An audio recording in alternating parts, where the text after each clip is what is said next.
अस्सलाम वालेकुम बिलादरी, क्या हाल है? ठीक ठाक हो? उम्मीद करें ना मेरे सारे भेड़ों भिरा तकड़े वधे हो। अच्छा जनाब, आज असा भेड़ विसेस बकरी, आज मैं बुनियादी फर्क अपने दोस्तों नाल शेयर करे सा बकरी ते भेड़ दा। फैसला तुहाडे उत्ते, ठीक हो गया। ये देख गिनो कि साडा फार्म सारा फारूक पिए, ये देख गिनो इधे मैं जनाब इदू कढ़ के इधे माल मार छोड़ा, ये अजे चाह के बाहर सटने ते मौसम दी पोजीशन है फिलहाल थाई पिए। चारा जनाब इन्हें सारा पा छोड़ा है सैकेंड टाइम वाला। ते छोटू गैंग जी है ना, ये टाइम तो पहले यानी कि असर तो पहले पहले अस इन्होंने कढ़ छुड़े तकरीबन 3 बजे ये उस पासे टुर वैन अपनी मावां वाले पासे, क्योंकि इन्होंने मावां मिल्क वास्ते करेंदियां शोर। तुम जनाब छोटे छोटे बच्चे दे गिन सो तो अलहमदुलिल्लाह सारे बिल्कुल एक्टिव हो सन।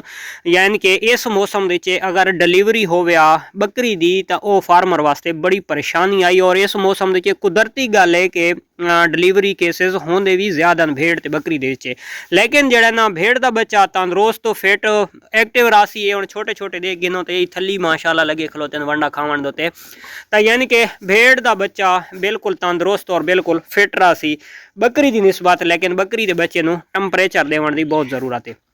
हुण आवड़दे तकरीबन बकरी का बच्चा अगर 3 महीने का होवे तो उस टाइम ही उसका ख्याल रखना चाहिए है। लेकिन सादे जड़े तो तकरीबन 2-2 महीने के जोड़े बच्चे होने तो बाहर आते हैं, दड़बा जड़ा पीए तो वह सामने दड़बा पीए वो देख गिनो, उस उत्ते कोई कवर वगैरह को नहीं। और उस जोड़े बिल्कुल ताज़ा फ्रैश बच्चे जमे होने तो वह बच्चे होने।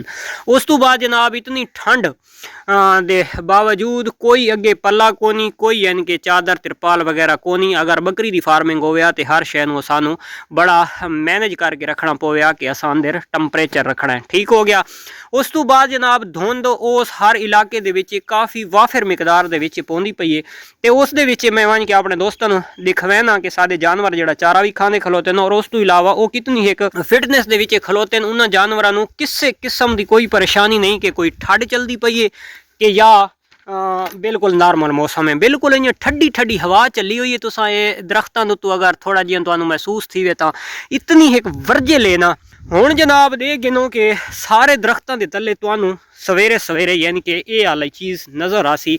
इस आदे नमी जी यानी कि धुंध पौंदी है तो दरख्तों के उत्ते आंदी है तो तले सारा टोटल वो कीचड़ वगैरह बना होता है, गीलापन होता है। तो अजे तक भी ये तरेड़ शबनम तुहानू अगर महसूस थी तो खगल उत्ते अजे भी खलोती है। सारे ये जानवर तुम दे पाओ तो ये जानवर दे गिनो कि दरख्तों के तले खलोते हैं। जिन्हें कि एक साया गर्मियों के जानवर को देना पौंदा है तो उन्हें यार सर्दी के मौसम के फुल ठंड के सारे जानवर इन्होंने दरख्तों के तले हैं। और सुबह सुबह असा इधे कढ़ छुड़े ने। ये वाला सामने मिसा पिए, ये मिसा इस खुरलियां नीचे पा के इन्होंने कढ़ छुड़े ने। देख गिनो ये 3 टोलियां लगियां पईयां ते चारा खावन ते लगियां पईयां। ये दरख्त जनाब ये हुण हवा घुली है तो तकरीबन हुण को साफ थी गए, लेकिन अजे भी हल्की हल्की शबनम उत्ते मौजूद है। सारे जानवर ऐसे तले यानी कि जी रोशनी ना दी, धुप ना दी, सूरज ना या जो टंपरेचर वगैरह देना होंगे जानवर को, तो ये किसी किस्म का भेड़ के कोल मौजूद नहीं है। इन्हें दरख्तों के ना सैकेंड टाइम वाला इदू आंदा ना फर्स्ट टाइम वाला उदू आंदा। ये यानी कि जिन्हें एक गर्मियों के छां के तले सायादार दरख्त तले जानवर खलोना पसंद करेंगे तो उन्हें यार सर्दियों के खलोतियां। ये हुण सवाल भी बकरी फार्मर ते भेड़ फार्मर वास्ते बड़ा कीमती है कि क्या इस जगह उत्ते बकरियां रखियां वाई सकदियां। तो जवाब यही आसी कि बिल्कुल पॉसिबल भी नहीं है कि इधर नहीं रखी जा सकती, क्योंकि सर्दी एक उतू जनाब बिल्कुल खुला एरिया, हर पासू की हवा डायरेक्ट बकरी नू लगनी है। और दूसरे नंबर दोते उतू दरख्त साया मुमकिन ही नहीं है।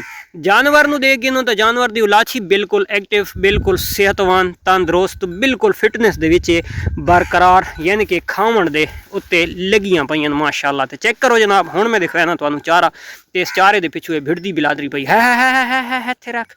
ये हुण पता क्यों भिड़दियां पईयां कि शायद को वंडा घेन के आ गया। तो ये जनाब सादा नॉर्मल रूटीन का चारा चलता पिए। जद्दां दियां मिल्लां चलियां और पांदी यानी कि चलिए अस आप तो आग करन को ना वेंदे, लेकिन कच्चे दे विच साडे आग असां डाला मंगवाया वो मुक गया तो वत होर मंगवा के दे सब चारा दी अपनी काश्त अलहमदुलिल्लाह। लूसन सरसों वगैरह वो भी मैं एक दफ़ा इंशाल्लाह अपने दोस्तों को नैक्सट टाइम शेयर करे सा कि केड़ी सरसों और क्या क्या चीज़ असां लूसन दे विच काश्त की हुई है। तो नैक्सट टाइम जोड़ा तो तुसां भी वह चीज़ काश्त करनी है, चाहे तुसां भेड़ फार्मर आओ तो चाहे बकरी फार्मर आओ। हुण जनाब बकरी फार्मर वास्ते ये मेरा एक सवाल है, क्या इन्होंने दरख्तों के तले बकरी रह सकती है? नहीं रह सकती। खुली फिजा दे विच इ'यां किदां हवा दी दक ना होवे रह सकदी है, नहीं रह सकदी। ठीक हो गया, बहुत मुश्किल है। और तले यानी कि ये कीचड़ जड़ा बना पिए तो ये दरख्तां दे उत्तों उस ढावण नाल यानी कि त्रेल ढावण नाल तो ये इस जगह ते देखो तो ये देखे ना ये बिल्कुल एक रेत का पहाड़ है जेड़े दिहाड़े इत्थे वाड़ा लाया। वीडियो मौजूद पई है, सारे दोस्तों को पता है कि इत्थे असां जेह्ड़े वाड़ा लाया तो फुल रेत आई फुल। तो हुण जनाब ये कीचड़ बन चुका है कि उत्तों ये दरख्त सारे दिहाड़ त्रिमदे रहिंदे। जानवर तुहानू कोई ऐसा एक जानवर न मिल सी इस फार्म दे विच अल्हम्दुलिल्लाह। सिर्फ सादे फार्म दे विच नहीं जो असां आखां कोई सिर्फ सादी फक्की मशहूर है, नहीं। भेड़ कदां वास्ते जिथे ही खलोती हो सी उस सिर्फ तुहाडे नाल एक चीज़ दा जेड़ा मैं अगे भी याद राना कि जिहड़ी जानवर दे नाल इंसान दे नाल जानवर मुखातिब थी कि सिर्फ ये चीज़ आदा है कि साडे खावण पिलावण दा इंतज़ाम अच्छा कर। सानू किसी किस्म दे VIP शैडां दी कोई ज़रूरत किसी किस्म दी नहीं है। तो जियां कि तुसां दे पे हो ते वाड़ा ये लोहे दा ते वो रस्सियां दा परू कंडे लगे पैन तो ये बिल्कुल ओके। और दूसरे नंबर दे छां है, सारे दिहाड़ धुप भी सूरज निकलते वैसे भी कोनी पे लगती। जो अगर सूरज निकले सही तो सारे जानवरों पूरे दिहाड़े सूरज नहीं लगता। बशर्त यह है कि जेड़े दिहाड़े वो सामने वाली जगह उत्ते ग्रेजिंग उत्ते वैसे तो सिर्फ उतने तक इन्होंने ट्रैवल करना होंदा है। उत्थे वैसे तो जेड़ा इन्होंने सूरज लगना तो लगना, वरना इन्होंने इस जात उत्ते ढक्कियां रावें दा कोई सूरज नहीं है। सेहत तुहाडे अपने सामने, सर्दी तुहाडे अपने सामने। और सादियां अल्हम्दुलिल्लाह काफ़ी सारे जानवर अजे भी डिलीवर करन दे विचों बकाए च वधन। सर्दी देखो तो कितनी है। साड़ी फिलहाल ये दुआ है कि अल्लाह करे 2-4 दिहाड़े होर जानवर लेट डिलीवर करें ताकि बच्चे की केयर करना या बच्चे को सामना थोड़ा जिहा सौखा थी वैंदा है, आसान थी वैंदा है। ठीक हो गया। बकरी फार्मिंग दे विच ये चीज़ां तुहानू सोचणियां पोसन। टंपरेचर सर्दियों के देना बहुत ज़रूरी है। बच्चों की केयर वास्ते गर्म जगह रखनी बहुत ज़रूरी है। और उस तो इलावा साए का बहुत ख्याल रखना है। उन्होंने सर्दियों के धुप बहुत ज़रूरी है। और जितना कितना कोशिश की वजे तो उन्होंने चारा पूरे दिहाड़े जो डाइट चले तो वह सिर्फ ज़्यादातर खुश्क चले, वरना अगर सब्ज़ चले तो दोपहर टाइम बिल्कुल हल्की फुल्की चले, वरना जो तो खुश्क ग़िज़ा चले तो जानवर ओके रहा है। ठीक हो गया। हुण बकरी फार्मर जेडे हैं तो उन्होंने सामने टोटल जानवर खलोते हैं कि जेडे जनाब आदे हैं जी इतने बच्चे दे देनियन ते इतने बच्चे दे देनियन। ते हुण अगली गल मैं एक होर क्लियर की वजां कि अगर इन्हां दा मोर्टलिटी रेशो दिठा वजे यानी कि अल्लाह दी ज़ात माफ़ करे जिहड़ी चीज़ दे विच हवा यानी कि साह फूका गए उस इस दुनिया फानी नू छोड़ना है, उस मरना तो है। जैन उत्ते आ वजे ना मैं बचा सकदा ते ना कोई होर फार्मर बचा सकदा है। तो जैंदी वधी होवे तो कोई खुटा नहीं सकदा, रब सोना वधा सकदा है। ठीक हो गया। तो गल करन दा मकसद ये है कि इस दे विच कम अज कम बीमारियां दा रेशो बहुत कम है। भेड़ फार्मिंग दे विच बकरी फार्मिंग नालों भेड़ दे विच बीमारी दा रेशो बहुत कम है क्योंकि ये हार्ड वर्क जानवर है। ठीक हो गया।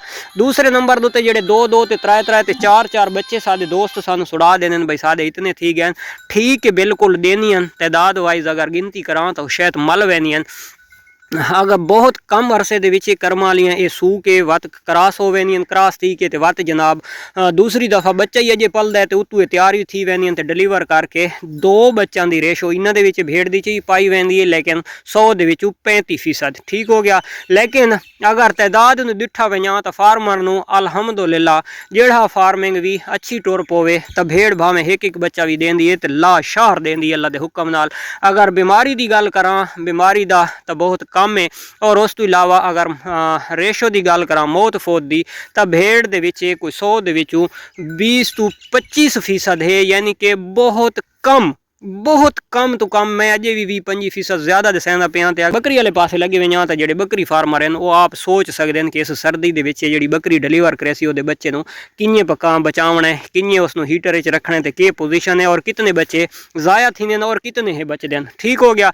ये हाई साडी छोटी जी वीडियो जिहड़ी असां शेयर कर दी है अपने दोस्तों के नाल। मेरी किसी गल तो कैं दोस्त दा कैं फार्मर दा दिल आज़ारी थी होवे तो मैं माजरत चाहना एडवांस। ते मिलते हैं इंशाल्लाह नेक्स्ट वीडियो। दुआवां च रखना याद। अल्लाह हाफिज़।